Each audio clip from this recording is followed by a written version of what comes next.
সরাসরি নারায়ে তাকবীর আল্লাহু আকবার বলে নেমেছে। স্টাইলটাই ছিল ভিন্ন। দখল হয়েছে মাননীয় স্পিকার। এখন এই যে ব্যাংক দখল হয়েছে মাননীয় স্পিকার, ইন্টারিম গভর্নমেন্টের সময় ব্যাংক দখল হয়েছে আওয়ামী লীগের সময়। আমরা আসুন সবাই সম্মিলিতভাবে বিদেশে পাচারকৃত এই সমস্ত অর্থ ফেরত আনার ব্যবস্থা করি।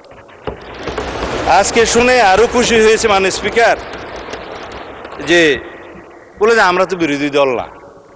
হ্যাঁ, আপনারা বিরোধী দল, আপনারা সরকারি দলে আসার জন্য কসরত করবেন, এটাই হচ্ছে নিয়ম, এটাই পার্লামেন্টের রীতি।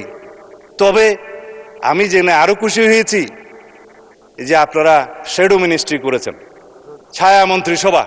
ছায়া মন্ত্রিসভা করলে মাননীয় স্পিকার দুইটা লাভ, একটা হলো যে দায়িত্ববোধ বাড়ে, আরেকটা হলো যে উজিরে খামকা অথবা মন্ত্রী ভাবের একটা সুখ পাওয়া যায়।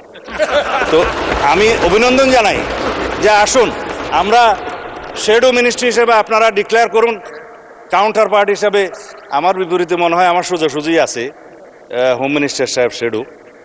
আমরা পরস্পর তথ্য বিনিময় করব, আমরা যোগাযোগ রাখবো, কথা বলব। তবে না, আমি আপনাকে হোম মিনিস্টার খেতাব দিছে, সুখী হওয়া দরকার। তো যাই, মাননীয় স্পিকার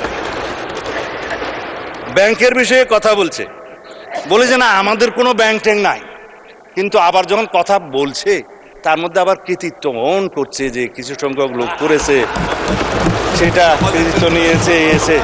মাননীয় স্পিকার ব্যাংক টাকা তো ভালো, অস্বীকার করার দরকার কি।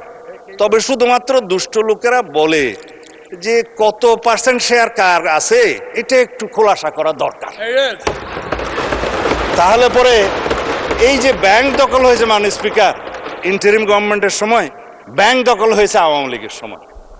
দখল হয়েছে, স্টাইলটা একটু ভিন্ন ছিল মাননীয় স্পিকার।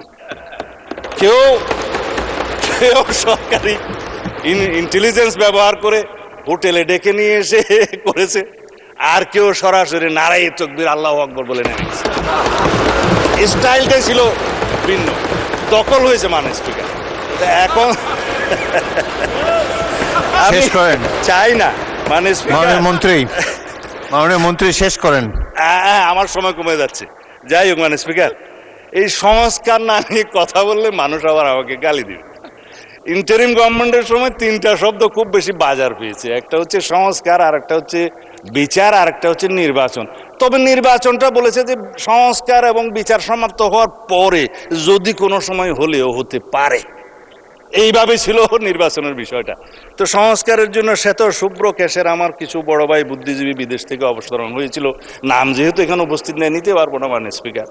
তারা মাথায় টুপি ভর্তি করে অলৌকিক কিছু সংস্কার নিয়ে দেশে অবতরণ করলে পরে আমরা সংস্কার কমিশনে আলাপ আলোচনা করতে করতে করতে করতে এই জুলাই জাতীয় সনদটা এই পর্যন্ত প্রণয়ন হয়েছে। এখানে একটা বিষয় উঠে এসছে, মনে হয় মাননীয় সদস্য